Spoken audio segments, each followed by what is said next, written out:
Here we are. We are.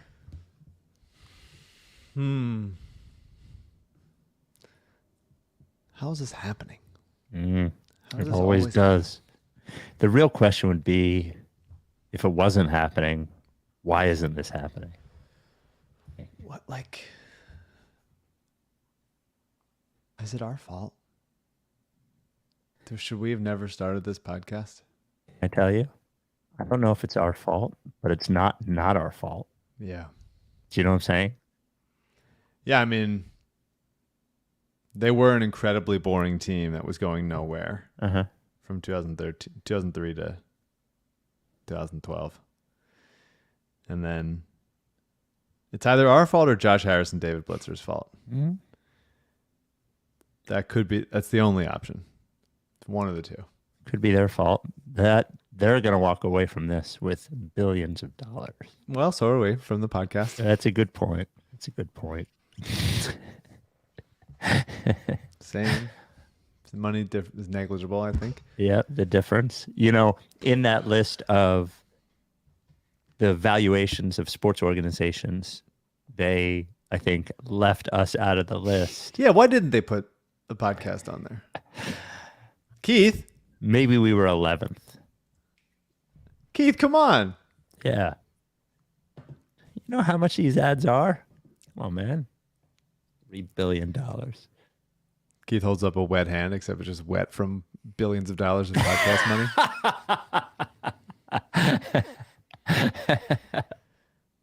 Oh, the wet hand. Keith setting iPhone alarms, simply reminding himself to count the valuation of this podcast. Yeah, don't forget. Don't forget. Never forget. All right, here we go. The Rights to Ricky Sanchez podcast is presented, I usually say proudly, disappointingly, by DraftKings Sportsbook. Sign up for DraftKings Sportsbook by using promo code RTRS. Begrudgingly. Yeah, begrudgingly is perfect. And brought to you by MortgageCS. Become a MortgageCS Ricky VIP at mortgagecs.com/Ricky. Briggs Auction, the official auction of the Ricky. BriggsAuction.com. And of course, Stateside Urban Craft Vodka, the official sponsor of the Corner 3 newsletter with Zoe. StatesideVodka.com. On the show today, James Harden says Daryl Morey is a big fucking liar. He says it out loud in front of all of China and the world. We had not planned on doing a pod tonight, but we simply have no choice. Stateside Urban Craft Vodka, though, they do give you a choice. So many different flavors. They've announced 2 new flavors of the vodka sodas in 2 weeks. There was watermelon last week, or 2 weeks ago. And then this past weekend, I got the email that there's peach vodka soda. I don't know. They're good. They taste good. And Surfside is, you know, arguably the best canned beverage to hit the market, alcoholic beverage, in hundreds of years. The Surfside iced tea and vodka, only 100 calories, only 3 grams of sugar, no carbonation, because iced tea is not carbonated. Go to statesidevodka.com. You got to be 21, though, to drink it. I can't believe it. Without any further ado, Amos and the Chef. Larry, sweetie, the man is here.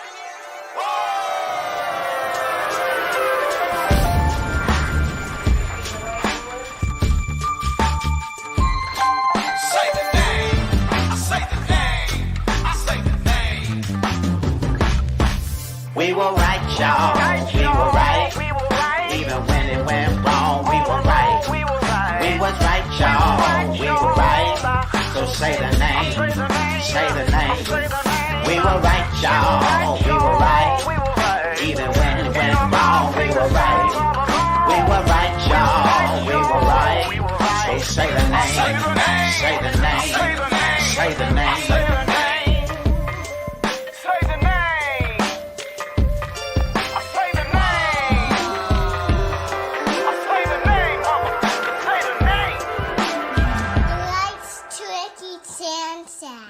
Forever.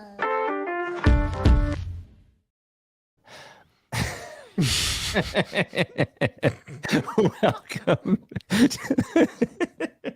Welcome to the Rice Sanchez.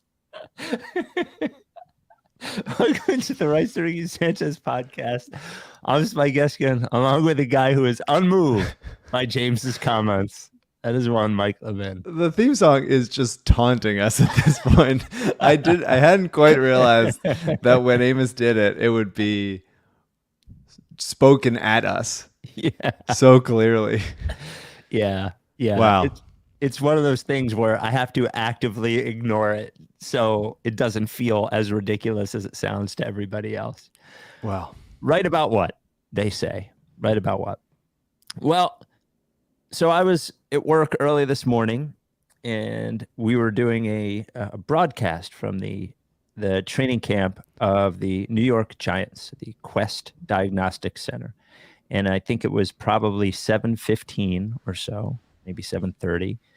And Chris Lopresti, who I work with at WFAN, shows me his phone, and there's a video of Daryl Morey, or not Daryl Morey, of James Harden. And this is the video that I see. Daryl Morey is a liar, and I will never be a part of an organization that he's a part of. Let me say that again. Daryl Morey is a liar, and I will never be a part of an organization that he's a part of. Thank you, man. Okay. So I see this video, and I am sure that it is a deep fake. It looked impossible that it was real. Even Harden was moving around like an NPC a little bit, like sort of swaying from one side to the other. Sure. And I'm like, can't be real. Deep fake. But then there's another angle. And Shams posts this angle. Uh-oh, another angle. Are there deep fakes for more than one angle? Go ahead, CJ. Daryl Morey is a liar, and I will never be a part of an organization that he's a part of. Let me say that again. Daryl Morey is a liar, and I will never be a part of an organization that he's a part of. Well, so there you go. So I saw a video, I couldn't find it again, with somebody who asked the question. The question was something to the effect of, how good do you think your team is, or something. The English was sort of broken on it. This is so pathetic that we're here. It's such a pathetic time. The video is so bad that he's doing this so badly, and I can't believe he's on the team, and I can't believe he opted in. And There's a lot of layers. Yeah, sorry. I'm drifting. Save me, please. A lot of layers of what's going on here. It's hard to remove the location of where James Harden said this. Basketball camp in China, you mean? From the equation here. Yeah. When Daryl became a national story a number of years ago, prior to his time with the Sixers, when he tweeted "Free Hong Kong," very innocuous statement that got him in a large amount of trouble and nearly fired in a pretty upsetting display of what the values of this league are. Harden goes there and then to like applause says this to people. Very odd on that level. I'm not smart enough to say anything more than that, aside from it's very strange that would happen, and I guess people really like money very much. The Sixers side of things, it's very emotional. This person that is like not seen as very emotive on the court, not personable really off of it, kind of enigmatic. Like he's making such emotional choices with his career at the near end of his career, regardless of whether or not you think James Harden is still good or a star level player or whatever. Like he's 33. He's going to be 34 if he didn't just turn 34. He's 2 months older than me, so he's turning 34 soon. And he's against the advice of his agent, per Jason Dumas, like making this statement on camera. Can I tell you, I don't believe it's against the advice of his agent. Well, good for his agent for at least leaking that because somebody should have been advising him against that. It's just all very emotional. Like, buddy, you opted into the contract, whether there was, okay, what was Daryl lying about? Okay, yeah. So there's two options of what Daryl could have been lying about, we think. Yeah. Option number one, that James Harden was going to get a big fat contract from the Sixers. Option number two, that Daryl Morey said he would trade him if he opted into the contract. Yeah. Option two is very easily to say, like, yeah, I'll absolutely try to trade you, which I'm sure he is, but there isn't a trade market there that was worth doing for the Sixers. That's an obvious one. If that's the case, like, hey, man, we're not just going to trade you for shit. He just talked about it in regards to Dame a month ago in a weird interview where he said he gets it. He gets both sides of it. You can't give him away for nothing. It has to be fair for both sides. That's a trade. And if this is what's bothering you, first of all, yes, I do agree. What Daryl probably said was, we will make our best efforts to trade you. But if you only select one team that you want to go to, yeah, and publicly, yeah, let's forget if you had a quiet conversation with Daryl and you said, how are you going to get me to the Clippers? And I can tell you the first thing that Daryl Morey would not say to James Harden would be, tell everybody you would only go to one team. So there's absolutely whatever trade market for you is completely obliterated by it. And every time, we'll get to option two in a second, but every time that he pushes this further, it just makes it like worse. Because if you're the Clippers, you're like, I'm just going to let James do my work for me. Like, I'll let James do negotiating. That we don't have to give anything for him. So if James really wanted to get traded to the Clippers, the best thing that he could have done would have been to at least give the illusion, like Anthony Davis did when he was on the Pelicans, that he would have gone somewhere different than the destination that he chose. And he's not doing that, which is making it difficult for the Sixers to trade him. Also, when Anthony Davis was doing this, he was, 26, 27? Yes. Something around that range. Harden is 33, 34. Yeah. After a number of playoff disappointments and on an expiring contract. And it's not just, where does he want to play? Maybe he'll play with it. If you're a team that's acquiring Harden on an expiring contract and trading real stuff for him, you are less likely to trade real stuff for him if he is very loudly and vocally trying to only go to one place. Yes. Because you're not necessarily believing that there's a possibility that he would want to stay in Chicago, Toronto, Dallas, pick a place, who gives a shit. He just wants out, and he's not thinking about it on much like more sophisticated terms. He just wants out, and he's like throwing what is very clearly a tantrum. Like, he's very upset and emotionally just making this happen. The other thing is, the other option you mentioned was Daryl said when Harden took a pay cut so the Sixers could sign PJ Tucker and Daniel House, that they will reward him for that and give him max money in years when he can. I don't believe that was the case. I'm sure it was like, we'll take care of it. We'd love for you to retire, Sixer. Obviously, Daryl, no one has a bigger like lifetime boner for James Harden than Daryl Morey. So like, I'm sure if it could work out, Daryl would do it. He loves the guy. Pablo Torre on his show made the point, like, James Harden lost the biggest Harden apologist on the planet in Daryl Morey. Daryl like took out a full page ad in the paper to say that James Harden changed his life. Like, he loves the guy. You saw the hug when Harden arrived in Philadelphia. He loves the guy.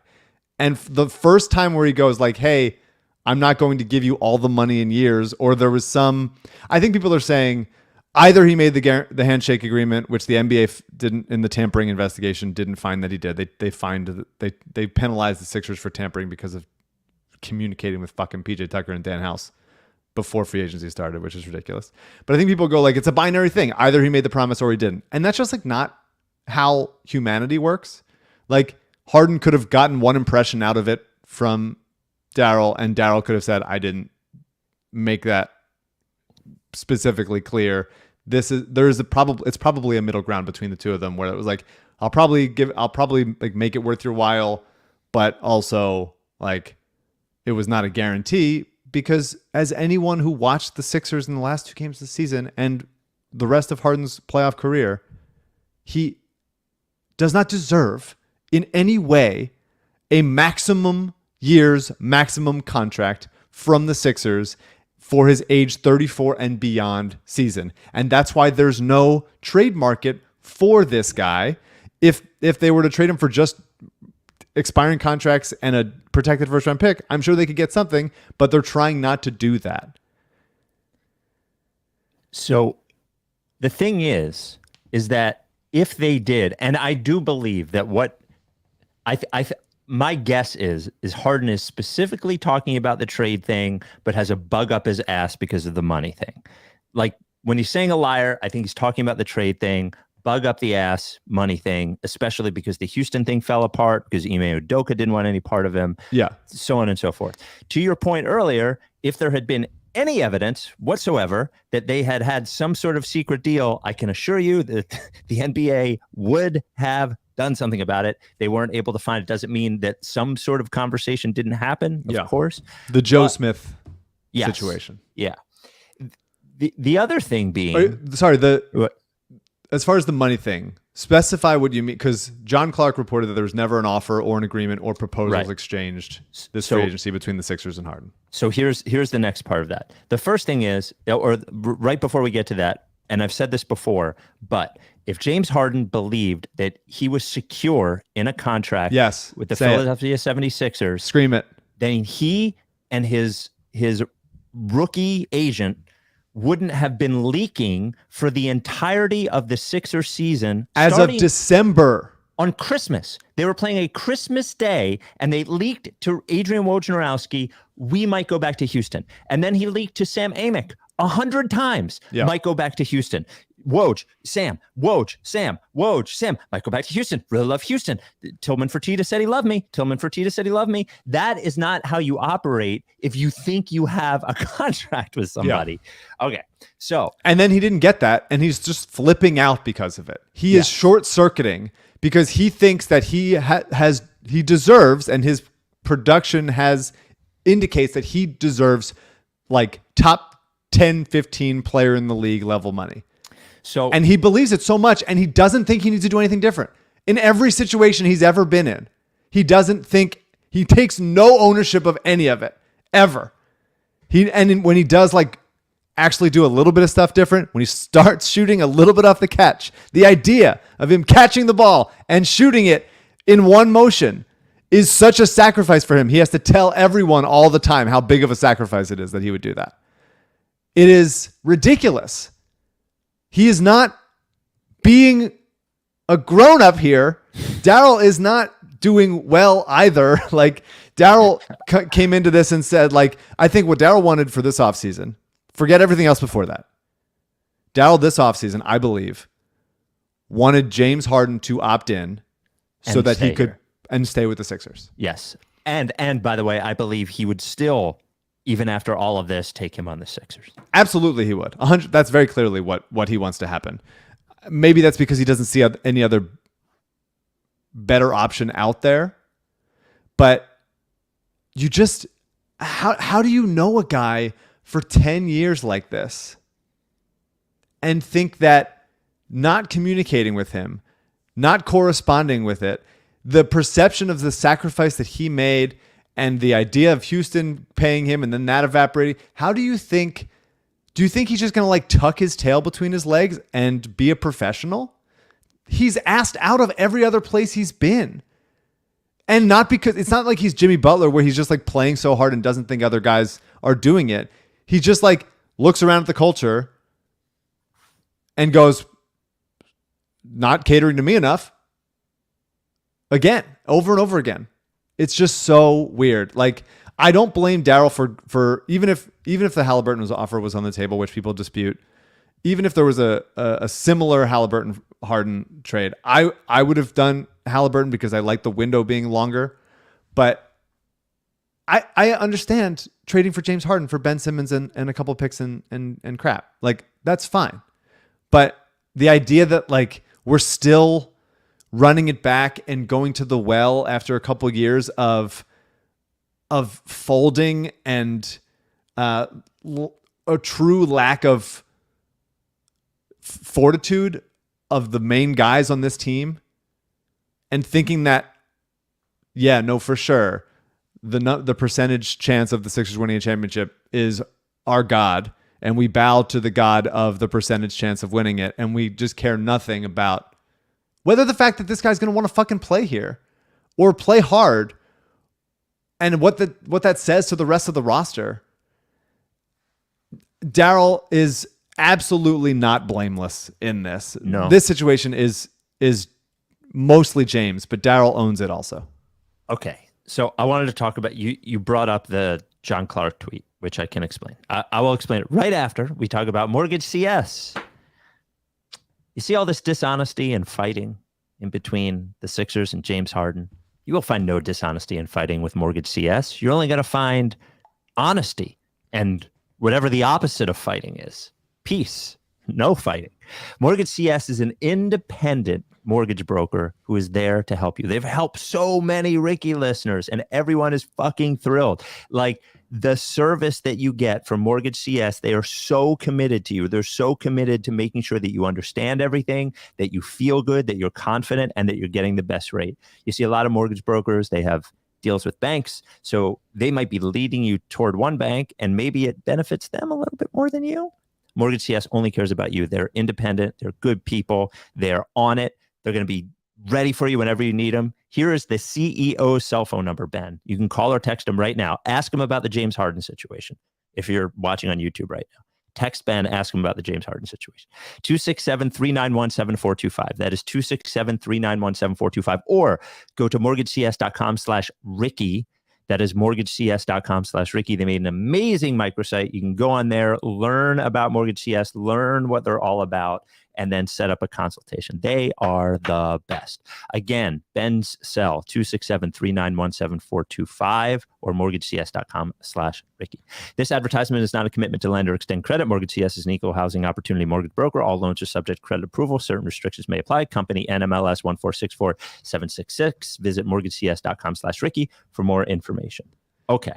CJ, I sent you a video and I DM'd you a video. Did you see this, Spike? A recent Harden clip from him entering an arena No. in what I believe is still China. Is this when he's on like a scooter or something? Yeah. Yeah. All right, CJ, pull it up. Yeah, play it. I just Oh, yeah, saw it here for we the go. first time. It's a little motorcycle or a scooter. It's definitely a scooter. It would have been, look, This motherfucker should just stay in China. They fucking love him there. Make it'd be $50 really million funny out there. if he just like fell. Yeah. It would have been funny if he just fell and like hurt his elbow or something. The helmet. Just fucking stay in China, bro. Well, the thing is, if like people are tweeting Bobby Marks is out here with contract language, tweeting what it means if he's failing to show up from work, and there's all he's the gonna come to work. He's that clause that everyone is bringing up, the 30-day clause if they don't show up to work. Yeah, it does not account for if you show up and you're a fucking asshole. Yeah, there's no asshole clause in there. So what John Clark meant was, so the Sixers were, because of what happened in the previous year, at least as they tell it, because of what happened in the previous year, getting in trouble for having conversations with free agents too early, which was, as making James happy. Harden's camp got frustrated, and his rookie agent got frustrated because the Sixers would not have conversations with James before July 1st at midnight. Right, which was funny. Yes. The idea of the Sixers simply putting their hands under their butt and sitting on them and saying we can't. They simply can't. Don't call this number. So they, as it is told, were not even able to make an offer to James Harden. And Harden opted in and asked for a trade, and that was that. I just think that, what's the word I'm looking for?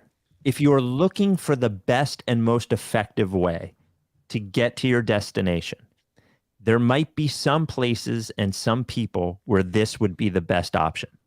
I just don't think Morey is the right guy to do this to, if I'm being honest. I think Harden. But yeah, if I'm Harden, Morey's like, he's not going to break. Like, I really don't. No, I do not believe that he will just trade him for like pieces.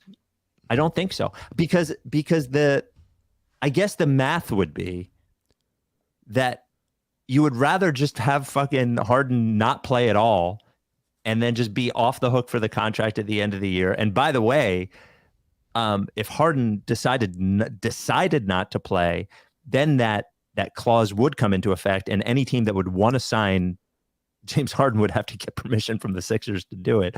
I just don't think he's going to break, man. I think James Harden, not. Yeah, I don't think he's going to break because they are in a very precarious position as far as the team goes and assets go and so on. I don't think he's going to break, man. I don't think he's going to break. They were prepared to let him walk for nothing if he had not opted into this contract. He opts into his last year and then makes demands and is now throwing an absolute fit because he didn't get what he wanted. Like, Harden is just more to blame in this sketch. It's everybody bad, but it's just like, dude, leaking things as of December, saying you're going to go somewhere else, that not materializing, you throwing a fit and opting into your $6 million contract, and then saying immediately trade me right now, and if you don't do it, I'm going to lose it publicly over and over again. To one specific team? That's like, and I'm going to then go to China and tell a bunch of kids that I'll never play for you. I will do a fucking wrestling promo to these kids who probably don't speak the language I'm saying it in and fucking put you on blast. It is truly insane. He is one day going to make the Hall of Fame, and that'll be fun to relive all of the drama that we're going through. But right now it's just, I don't know what the Sixers go from here. They really want to still be a contender this season. If they don't trade Harden and he sits on the bench all year or sits off the team or whatever the fuck, the way Ben did, then they're not going to be a contender. If they trade him for Covington and Batum and Marcus Morris and like one pick, they're not going to be a contender. They're not going to be a contender. I don't think that Harden being vocally ornery and grumpy makes the Sixers more likely to give him exactly what he wants for a D+ return, or even if there are other teams he would want to go to or be okay going to, which if there are other teams he would go to, I would love for his agent or Sam Amick or whoever the fuck anybody's talking to leak a few other team names right now. James Harden could just say it to China. Just say it. Just name some other teams. Name some cities. Yeah. If you did that, but he's not doing it. And so the idea that like Chicago or Toronto or Charlotte or wherever the fuck would just say like, let's roll the dice and trade a bunch of stuff that would make Daryl happy and still leave us with a reasonable contending team, us being whoever trades for him, that would be interested in Harden for 1 year and then potentially having his bird rights to sign him. As I said on the last podcast, like if Harden doesn't go to a team that he wants to then re-sign with, he's not going to get the kind of money in actual free agency that he believes he deserves. No, and by the way, the deal that I kept mentioning before the free agency happened that I thought Harden would sign, that 3 years, $100 million. Like, I bet he could have gotten that from the Sixers if he wasn't such a this fucking video. Can we got a couple of, there's a lot of voicemails today, but we got a couple of Daryl focused ones. Can I just present them to you? And because you I agree with you. I lean more toward it being Harden's fault in this, but I think the case could be made that Daryl is more responsible. 833 Lickface is the number. Hey guys, this is Patrick from Atlanta. So I've been thinking about calling about this for a while, but I think it's definitely worth saying now with all the Harden shit that's going on. We do need to constantly remind ourselves, I think, that every time Harden pulls this shit, anything that we were upset about during the season, the choking in the playoffs, all that nonsense, this is Daryl's fault. I feel like oftentimes in our minds we think like, okay, yeah, but it's tough. He's got to deal with the Harden thing. He is the reason the Harden thing is happening. This is his fault. If there's anybody in the NBA that should have known better, it should have been him. And he made the same mistake, and now it's even worse than it was in Houston. He should have known better. You don't get mad. It's like Harden is Harden, right? This has always been who he is. It's just the way he operates. Daryl is the guy who's in the position, and he's supposed to know better, and he didn't. And so this is his fault. Whatever comes out of this, whatever disaster comes out of this, it is Daryl's fault. It's not Harden's fault. I mean, it is, but it's not that useful to think of it that way. It's Daryl's fault. Anyway, I don't really have a basketball question because fuck basketball. Non-basketball question. I'm a high school teacher. I don't know if you've gotten this question before, but if you could teach any subject as a teacher, which subject would it be and why? All right. Thanks, guys. Take care. Just as an addition to what he said, there's a clip floating around that I don't know if you heard from Kevin McHale, who was involved with Harden when he was he an OKC coach at some point? Houston. But was he was saying we had him in OKC? Was he involved in OKC? I don't know. Possibly. Whatever. He never coached them, but he might have been assistant. I don't know. He essentially said that like part of what he said, it's like a 2.5 minute clip, but part of it was that Daryl enabled the behavior of Harden. And like he was not always this way. And that, soon you started seeing, oh, here's the guy that doesn't get back on defense. Here's the guy that like running on a fast break bails out of it.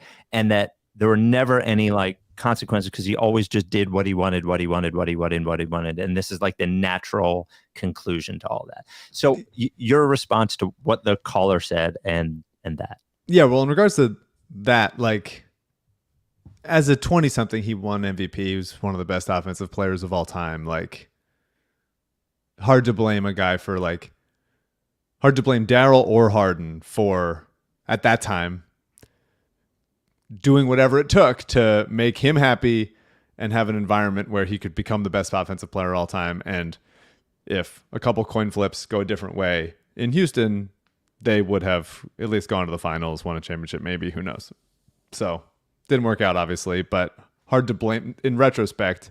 Obviously, later on in his career, you go like he should have gotten more serious at some point, but you tend to know that like some guys are not serious people in that way. And Harden demonstrated that he's not a serious person. Now, Daryl trading for James at this point is a little bit like, hey, I brought my friend to your house, and then like he took a shit in your fridge. And I'm so sorry about that. But he didn't take a shit in the fridge right away. He took a shit in the fridge 2 years later. And so Daryl's like, yeah, I mean, I brought him here, and he took a shit in the fridge, but we all liked him for a little bit. I think there's like a statute of limitations on how long he could be blamed for bringing him here. Also, the fridge looked exactly like a toilet, and there's simply no way he could have known. I get that. Yeah. I mean, Daryl definitely putting his reputation on the line for an aging James Harden. Like, absolutely, this is on him, 100%. Like he brought him here.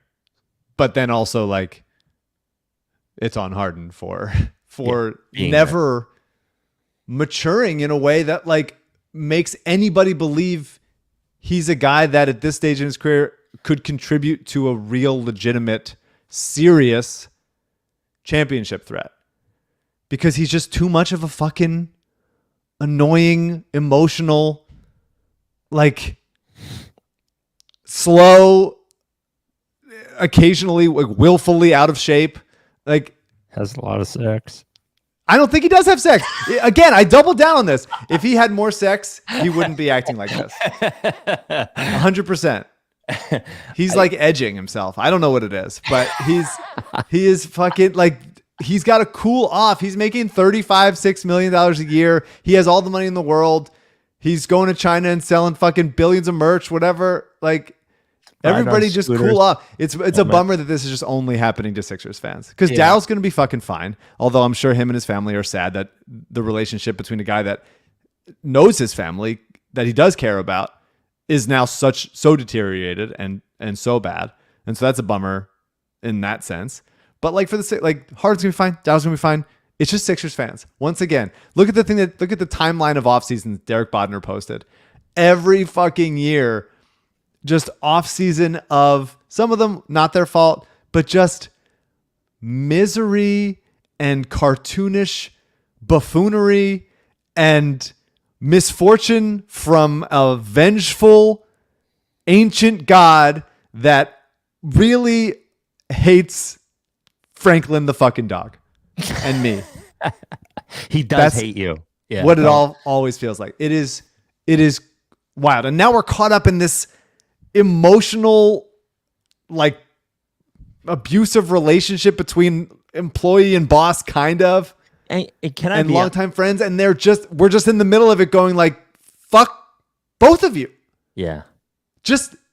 We have Embiid, we have Maxey. Maxey doesn't deserve any of this, by the way. I hope someone turned off Maxey's internet. Nobody let him look at his phone. Embiid deserves a little of it. He deserves a little bit, absolutely. Yeah. But like, you have those two guys, just get athletic guys who give a fuck around them, and let's see what they can do with an actual coach that is willing to try something during the regular season that might benefit them in the playoffs. I'll say this as well. I do think that Morey is going to push this as far as he needs to the brink. I do think, and especially now, if there's no way he's not pissed off. like this is not something you want to wake up to on a fucking Monday. I do appreciate and respect the reason that he will push it as far as he can, because he wants to win a championship. Because he wants to win a championship. He's not going to he's as much as like somewhat rational people want to go, just get him the fuck out of here, trade him for whatever. Like, then we go, what? They're not good enough during the regular season. Yeah. I just don't think that at this point, it having gone on for so long, and unlike Ben, who had 4 years left on his deal and was 24, 25 or whatever, Harden is not that positive of an asset at this point. He's an expiring contract who wants to go to one place because he keeps saying the name of it. I just have a really hard time. And that's why I keep going back to like other players on lesser teams expiring contracts, like a DeMar DeRozan, like a Pascal Siakam, like those kinds of, I don't know what it's going to take, whatever. But if you can go, all right, well, we don't want to sign this guy for what he's worth, so we may as well flip him for somebody who at his peak is still like one of the best offensive players in the league. I wouldn't do it if I were them, obviously. And I think that they're unlikely to do it, obviously, because Harden is mouthing off to children in China about his boss. So, but like, what's the hope? What are we hoping for at this point? What's going on? How did we get here? How does it always come down on us? Why did I wake up with fucking World War 18 and now it's a global conflict? I just want them to be fucking good. I just want them to be good. I want Embiid to be fucking serious. I want Maxey to have a chance to be a distributing point guard in addition to all the stuff he's already good at. And I want to not be the slowest, least athletic team in the league.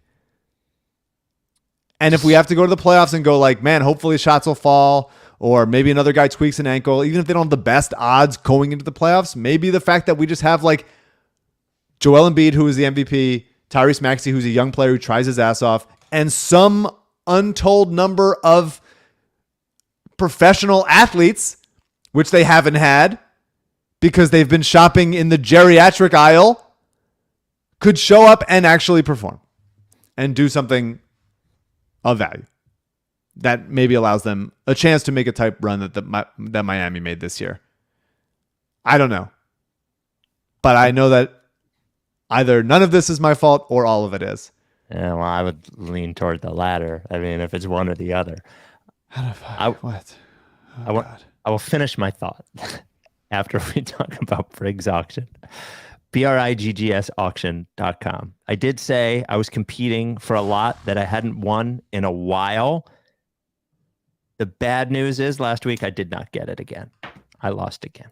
Now, there is another Briggs auction up this week, and there's another one next week, and a week after that, there's a discovery auction right now. What I'm going to say is that I have a bid on a similar item in this week's auction. I'm not going to tell you what section it's in, but it is the same, I would say, topic as the previous one. I need to win. I love bidding on auctions at Briggs Auction. Look, this one going now, there are, let's see, 50 items in clothing and textiles, 150 items in collectibles, 135 items in decorative arts. Where's the art? 73 items in art, 2 vehicles. BriggsAuction.com, BRIGGS auction.com. It is a 4-generation family-owned and operated auction house right there in Delco. Actually, CJ, you should look at the mirrors in the newest Briggs auction. The guy taking the pictures of himself. Oh, it looked like he wasn't wearing any clothes. He was wearing clothes. Sorry. Or download the app in the App Store, Briggs Auction, or Google Play, Briggs Auction, and just play along, buddy. Once a week, check in on the auction. You're going to find stuff you're not going to find anywhere else, from collectibles to furniture to clothing. BriggsAuction.com. And if you're downsizing, if you have an estate you'd like to auction off a bunch of stuff, send an email to info@briggsauction.com. Steve or Stephanie will take care of you. Briggs Auction. Point being about Daryl, BriggsAuction.com. Point being about Daryl pushing this as far as possible for, I believe, the right reason. I just don't know how many more of these fucking things people have left in them, to be quite honest with you. Fans? Yeah. And to be clear, your point is right. If he makes the wrong trade, or, you know, a trade for nothing or whatever, just to get rid of the guy, and the team's not good enough, that probably loses the fans too. And but I'm just trying to give context, because, like, for the people who have spent the last decade doing this, and we can all make jokes. You know, Derek Bodner can put the thing, hey, we dealt with this. Everybody can make jokes. Oh my God, there it is again. Oh no, there's a book. Oh, there's another book. Oh, here's another crazy thing. Oh, this guy learned how to forgot how to shoot. Oh, that guy forgot how to shoot. Oh, that guy demanded out and refused to play. Oh, here's another one demanded out, refused to play. It's all very funny when you see it in a list and on a tweet or something. It kind of sucks to live through it. And it really sucks to have to go through this shit over and over and over again for people. And I feel like doing the podcast gives us an advantage, because we get to laugh a little, get our emotions out. You know, for most people, they're just spending their time watching this team. And then for the entire offseason every year, the team, not on purpose, just like tells them to go fuck themselves. This has been the worst we've dealt through. This is the 11th offseason of the podcast. This is the worst one by far. Yeah, it's the worst one. Nothing good has happened. Nothing. Zero. We had literally 72 hours of when we thought something good happened. It was when Harden opted in and demanded a trade, and we're like, okay, he's going to be gone. No, Trez opting out. That was the good one. Oh yeah, Trez opting out and Harden opting in. We're like, oh, here we go. And both of them were fucking lies. Both of them were fucking like pulling we're Charlie Brown over and over and over and over. Yeah. It just fucking blows, man. It blows. The Sixers Adam survey is not looking so good. No. I mean, like, who in the organization would go, like, we've actually had a really nice offseason? Yeah. If you think about it. Because Daryl really felt like it. My head hurts. He opted in and really thought that they could make this work here, because the trade market did not reveal itself to be useful. And for anybody on the team in the front office who thought that Harden would happily come back to work is a massive, massive misread of how human beings act and feel generally, and a catastrophic, institutionalizable misread of how James Harden Of all acts people. and feels. Yeah. There was no way that this was going to work out. It's unpleasant. Good players have left and been replaced with either scrap heap minimum guys or a guy that I don't think should be in the NBA in Philip Petrushev. Mm. And some two-way guys who I really do like, Terquavion Smith, but they didn't even have a fucking draft pick. They couldn't even give me a goddamn draft pick this summer. And I helped leak the draft board and fucking buying a second round pick whiteboard situation. And they ended up not even buying one. Wow, Because that might be your fault. Maybe Josh Harris Fuck had it. to fucking buy another Philadelphia rivalry team. So here we are with a team that we're not allowed to look at, with players that don't want to be here, a new coach that has a bunch of ideas that, God willing, there will be a season for him to implement some of them. And we're just looking around going, when are these two dickheads, which one of them is going to win? And it's absolutely mutually assured destruction where we are going to lose. We got an email from Tom, speaking of which, writes to rickysanchez@gmail.com. Spike, Mike, and CJ, after seeing the Harden video this morning, before I could take my morning piss, my early prediction is mutually assured destruction. This will get ugly. The NBA will get involved, and things are not going to be pretty. Ultimately, it will end with two things. One, we effectively end Harden's career, though you could argue he's doing this to himself. Two, Harden sends us into a rebuild. In the 2024 offseason, Morey is fired and Joel requests a trade. What are your thoughts on this? There is a chance, Yaron Weitzman wrote an article on this, and he sort of said at the end, like, this could be a ship that they all go down in. Like, this could end pretty bad for everybody. Like, this situation could be pretty bad. As bad as the Ben Simmons one, this one could be worse. Everybody's a year older. Because at least Embiid hated Simmons. Yes. I don't think he hates Harden at all, actually. I don't think so either. But he also doesn't hate Morey. So Yeah. who knows if Embiid gets caught up in this and then goes anti-Daryl and then says, fire Morey or I want to trade. I don't know if that's going to happen. Who knows? It just could get worse. It's hard to imagine all the time that it could get worse, but the Sixers find a way. If they had a bunch of picks, They don't. and young guys that you could really believe in outside of just Maxey, They don't. then you could go like, all right, this era is not going to work. Let's get out. Let's trade everybody for what we can. Get out before it happens, before it's like worse value or whatever. Then maybe you do that. But like, they're already so far behind every other team that's rebuilding. And Joel's still in his prime, and he's just coming off his MVP season. It is worth Joel and Maxey continuing to try to do this. You just got to and they have a coach that's somewhat creative and wants to be here for some goddamn reason. And my alarm is going off to tell me to take out the trash. And you just got to get Harden out of there for something of value. I don't think it has to be Harden's Norm gonna play Powell along, man. and a fucking to-go sandwich from fucking Jelena in Venice. But I think that it could be something a little bit less than Daryl would like. Taking a little bit less of a kind of player that he doesn't necessarily believe in, but with the improvement of Maxey taking another big leap and the coaching staff, something could change and be different. And then you figure it out in a season anyway. But Harden cannot be here. Just go fucking get DeMar DeRozan. Just go get him. Just Harden for DeRozan. Just do it. But And let's remember, fucking end all this shit. This is Harden's got to play ridiculous. along. He's got to say that he's got to go to another team. And Chicago's so fucking cheap anyway. But by the way, I think they might. I don't know. CJ, could you play the video of Brian Windhorst? This is on Hoop Collective. Chicago got rid of Jimmy because he was too intense. Harden's not that intense, at least. Maybe that's better. Doesn't really want to win that bad. we're not aggregating this. We're playing it. Is that aggregating it? No. Here's Brian Windhorst on this situation.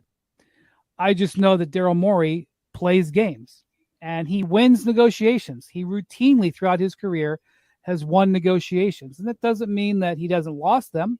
Doesn't mean that's what's going to happen here. But Daryl Morey plays games. And I would say ended what trade talks?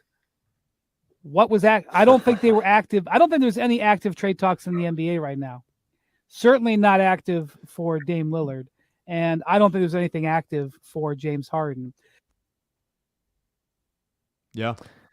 I mean, there is nothing going on, and there's no reason if you're the Clippers, if you're going to break now. You know what I mean? Like, we're still 2 months away from fucking the preseason. So, for sure. And by the way, that's something that Harden should understand, and his rookie agent should also understand. God, so fucking dumb. It's not great. We got this. Hey, Scott, first time, long time. You know what? James just dropped the bomb of James Harden saying he would never play for Daryl Morey ever, doesn't trust the motherfucker. You know what? Fuck you, James Harden. You're a piece of shit. That's pretty much it, man. You're a piece of shit. Just fuck off. Fuck you. Fuck you, and fuck you, fuck you. That's all I got to say. Non-basketball? Hey, listen, you just got a little mayonnaise, make a little sandwich. Just get a little mayonnaise, make a little sandwich. Fair. Any thoughts? Yeah, I mean, I'm 90, you know this, like 96% of the time I'm pro player. But like, this shit sucks, man. This shit sucks. Yeah. This shit blows. Yeah, this ain't about being like pro player. It's not like you're getting banished to like play on some shitty team. It's like, hey, you didn't get the money you wanted to get. I'm sorry that happened. But like, you got catered to in a billion ways. You're still making $35 million. People around the league don't think you're as good as you think you are. If they did, you would be paid that level of money. Daryl's not spitefully holding on to you. Everybody just doesn't think you're as good as you think you are. And so if you want to prove everyone wrong, then go fucking play basketball and prove them wrong and actually win something, actually beat some teams in the goddamn playoffs and prove that you're willing to do that so that someone, doesn't have to be Daryl, is willing to give you close to the amount of years and money you feel like you deserve. But at age 34, mouthing off in some fucking other country at children there for a basketball camp about how you're having a dispute with your coworker in hopes that like you finally get what you want is extremely loser behavior. Just like the way that you've been a loser in the playoffs for years. And that's why nobody on the fucking team thought that they were going to win game 7 because they saw how you were acting because you're one of the leaders of this fucking team. And you came out and you fucking no-showed again. The book on you is the fucking thing that you did. You read the book and you're like, I'm going to do that again. And then I'm going to be upset that nobody wants to give me all the money and all the years that I feel like I deserve. You're not fucking 25. You're not 29. You're 34 years old. You're on almost a max contract that you fucking opted into. Either fucking show up or don't show up. I thought there was a bug behind me, but it's a scratch on my computer. I got scared. There's not a bug. Either show up or fucking say other teams you want to go to, but or just lie. Like you're Say that not. you'll go to other teams and not go there. Call Daryl. That's it. Be a professional about this. Yes. And Daryl, like, take a fucking class on human interaction and how emotions work and whether or not people feel like they can perform their best in dog shit environments that they don't want to be in. I have not seen, aside from, I guess, the coup of Harden opting into this $36 million deal, I have not seen Daryl as a Sixers GM constantly winning, pulling shit out of his ass and winning stuff in trade negotiations, in free agency negotiations, in contracts. He's been fine. He's been absolutely fine. He's done reasonable things that were available to him at the time. There hasn't been any coup heists. Really, I'm sure there were probably a bunch of good moments, maybe bad yet, whatever the fuck, since he got Harden from Oklahoma City. And I know that you're like Mr. Superstar, everybody, that's how the league goes around 100%. But like, I would, if Brian Windhorst, finger guns, Utah himself, thinks that you have this like magic touch that you just play games and you win them, like I would love to see that. I would love to see that more often because the Sixers have lost in the second round every year. And the roster is slow and old and unathletic. And this is the worst offseason in forever. So I'd love to see it. If that's the reputation, I would love to see it. Like, pull another thing out of your ass. I would love to see it because it hasn't quite worked yet. And what you pull out of your ass, I hope, is not James Harden. Just pull something else out of your ass. We're out there. There aren't any other players from Houston in your ass. Yeah. Your ass is empty. They have to be gone from your ass at this point. Shake it around a little bit. Eric Gordon's not going to fall out of your ass. No. That's it. Clint Capella. You know, every once in a while, I go back and forth. I was very upset about the video midway through this podcast. And now I'm thinking about it and laughing again at James Harden eviscerating Daryl Morey in front of a bunch of Chinese kids in China at a camp. Yeah. And then going into an arena riding a scooter with a helmet on it. He's such a ridiculous motherfucker. Yeah. Oh my God. This is not going to end bad. Or this is not going to end well. I did want to end this on a good note for you. Where do you think this, what do you have a prediction as to how this ends? Yeah, he's going to play for the Sixers, and then it's going to be uneven and gross, and they're going to trade him at the deadline. I don't think so. I hope not. I often give predictions, and then you give yours. I often give predictions with a lot of, I believe this. I don't know. I'm guessing. I think he'll definitely be in camp, but I think if I had to lay down a bet, that's what I would lay my bet down on. What do you think? I could see him extending into camp and him showing up and just him like riding the stationary bike and not talking to anybody. But I don't think that stationary bike thing sounds unbelievable. Slowly riding it, not riding it hard. Okay. Although I did see, in West Hollywood one time I did see Harden going into a Soul Cycle class while I was having coffee. This was many years ago before he was in the Sixers. Okay.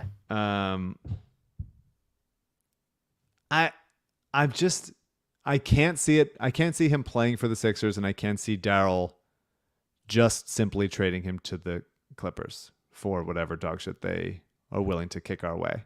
Yeah. So I keep having to assume whether it's the same two players that I keep naming or some other team out of the blue. There's not that many GMs that are willing to go like that, of teams that think they have a chance at least making some noise in the playoffs. Because if you don't have a chance at making some noise in the playoffs, like, why are you going and getting an expiring James Harden? That are willing to take a chance on such an ornery piece of shit. That don't already have anybody playing that position, really, that also have something to offer to us that would satisfy Daryl in a trade. I really don't know. And I don't know what cap space savior the Sixers are thinking is going to make all this better, a year from now. It's bad. This is not good. I would love to know what everybody's best case scenario is in this. I would love to know if somebody gets fired, or like even if like Elton goes like, I quit, I'm gonna go somewhere else. Like that'd be interesting. But like it's gone wrong, guys. It's all gone wrong. There's shit in the fridge and someone should clean it up. And Daryl invited the shit fridge guy again. Motherfucker. Every time we have a party and we invite Daryl, his fucking shit fridge guy comes and he hangs out for 2 years and then he shits in the fridge. Yeah. Motherfucker. But he's really, I think he's pretty close to learning what accountability is. I think he's getting there. You see the Kyrie tweet? Yes. That's moron. bleak too, man. Yeah. He's holding Daryl accountable. By the way, like, isn't the reason that Harden left Brooklyn because he's fucking sick of Kyrie Irving on some level? Like, yeah. Wasn't that part of it? God, Kyrie.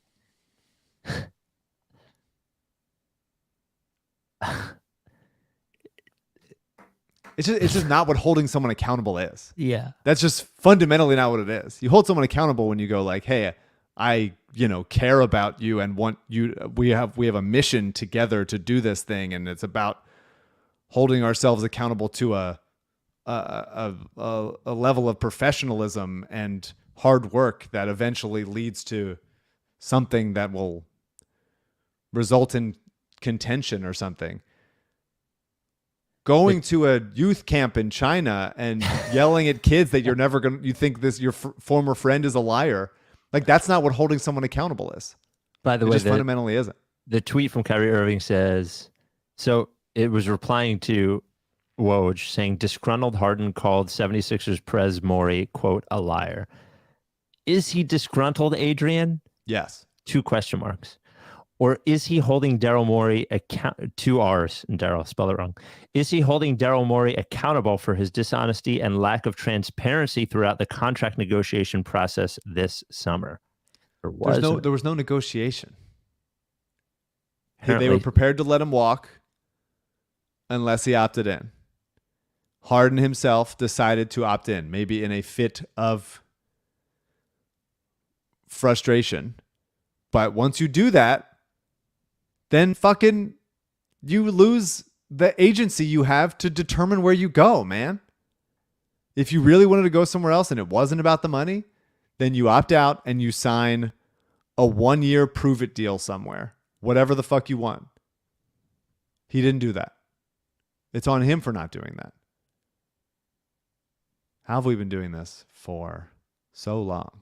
It keeps getting worse. If the Sixers ever win a championship with some amount of these guys here, let's just say it's either Maxey or Embiid. If one of them is still here for a Sixers championship, I will disintegrate. Yeah. I'm trying to think. I will be Gollum at the bottom of Mount Doom. I will be burning alive, and I will be smiling. And I will then die, and it would be okay, and nothing would matter anymore. It sort of reminds me, I ran 2 marathons. And the first one was in Los Angeles, and I had a very tough last 6 miles, as people do tend to have. It was very bad. The last mile, I finished good. I ran the last mile, probably 10-minute mile, sailed through the last mile. As soon as I crossed the finish line, I could no longer lift my legs to get up on the curb. I could barely walk. I had blisters all over my feet. My legs were so sore. If we were to win a championship, that's what will happen. The Hubie Brown-like inertia that we have right now, barreling forward, it will end and we will die. Speaking of which, you'll enjoy. Hi, Katie from New Jersey here. Totally with Mike on this one. Hubie Brown is the worst. If I have to hear him say, in the painted area again, I'm going to lose it. And you know what? We're going to hear it again until the end of time. And it's terrible. the only Hubie Brown support you got. I mean, it's not really Hubie specific. It's just he's so fucking old. We should be okay. We should allow as a society for people to go away. And it's okay if they go away. They don't have to be televised until their death. As a farewell, CJ, could you just one more time put up the original James Harden video? Just in case anybody missed it. He's in China at a camp. Now, I don't know if you saw, he was balling against the kids. I didn't see it. Yeah, he took up a little page from the B-Ball Paul book in the offseason, just beat the shit out of kids. But here is one last time, James Harden speaking to the children in China, looking sort of like an NPC. Doesn't it, this image right here, look like it's like digitally created? Yeah, for sure. A little bit? Okay. Is a liar, and I will never be a part of an organization that he's a part of. Let me say that again. Daryl Morey is a liar, and I will never be a part of an organization that he's a part of. Thank you, man. You know, he sort of did that like the first time that you tell the person that you're dating that you love them and you've been thinking about it like all day and you just blurt it out like it's sort of a weird time. This is the most inappropriate place and time to do this, and repeating it to make sure that everybody got it. We are fucking caught loser. in the middle. We are the children of loser. We are the children of a divorce between like our adopted parents after we've been going from like foster home to foster home.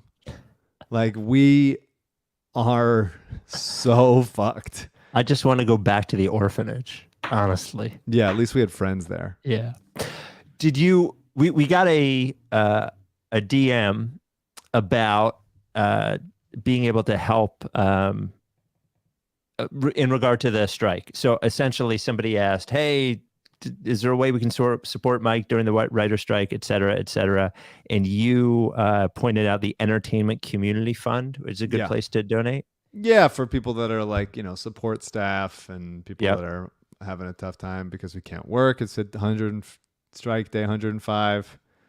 It would be funny if Daryl did show up to the picket lines. It would be funny if Harden then did also at a different studio. That would be funny.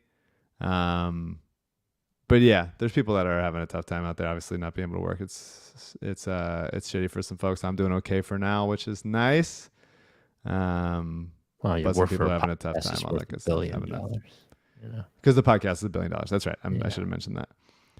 But honestly, like for a lot of people, like we're used to not having jobs for a long time. That's sort of like how the business has gone. So there's been a year, many months where you just have to save money and play it tight and hold on for a little bit. Luckily, I had a good run before the strike started, so I was doing okay. But what a lot of people are used to it. But other people that have been unemployed for a while going into the strike because of how the industry has gotten, shrunk and clamped and squeezed and all that good stuff are having a tough time. So if you feel compelled to donate to the Entertainment Community Fund, help out some folks, that would be cool. There's also some WGA auction type things. I think like Nick Offerman is building a chair for someone for charity. Like there's kind of like cool like WGA garage sale. Yeah, something like that. There's some cool shit on there. I would love it if some of them ended up at Briggs Auction, so we can sponsor it on the podcast. But there's some cool shit there that from various shows and movies and actors and writers and stuff that you might like and be interested in, and proceeds go to help out some folks. There's cool shit here. Yeah, cool stuff. It's not Briggs, but I fucking love auction. All right. Anyway, well, we'll talk to you next time. I'm sure something fucking dumb will happen between now and then. Yeah. These fucking morons. This fucking loser fucking guard. Why is he on the team? Making us look dumb. We celebrate everything, and every time we fucking celebrate something, it kicks us right in the dick harder than the time that we celebrated. For the most part, I just really want to talk about basketball. Yeah, I like that's basketball. I have a league game tonight. Spike, press the button. So we'll see how I Wait, play. hold on. I play like this. I don't play like that. When I play, I'm pretty intense. Mike playing basketball. I'm in my prime. Honestly, Sign me. There we So go. we'll see how that goes. We'll see if the Okay. Harden news impacts how I handle the ball tonight. We'll see if I move off ball. Maybe I just stand still. We'll see. What a weird time. Good luck. It's always a weird time. 10 years. Yep. Just keeps getting weirder. We'll talk to you next time. Are you done with TTP? Yeah. You know, like face.